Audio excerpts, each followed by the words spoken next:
And while we were watching one of those videos, it was Rodney Howard Brown's The Coat My Father Gave Me. The ear suddenly popped wide open, and to the point that the volume was extremely loud and painful to me. And so I asked him to turn it down.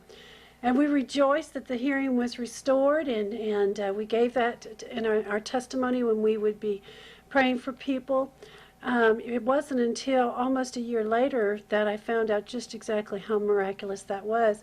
I went to the doctor for some allergy symptoms. I moved to Arkansas, and I didn't have any sympathy at all for the symptoms that I had because I was in Tyson chicken country. But I had gone to see if there was anything that could be done about the allergies.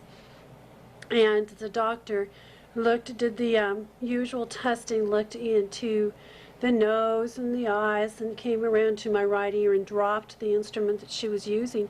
And she said, "Oh, I'm so sorry, I had no idea you were deaf." And I said, "Well, I'm not deaf." And she said, "You have to be." And I said, "No, I don't. I hear perfectly well." And she said, "You have to be." She said, "You have no eardrum, you have no stirrups, you have no eustachian tube, and you are full of scar tissue." And I said, "Well, I hear very well." And she said, "Well, do you mind if I do an auditory test?" And I said, "Well, you can, as long as you don't charge me for it, because I know I can hear."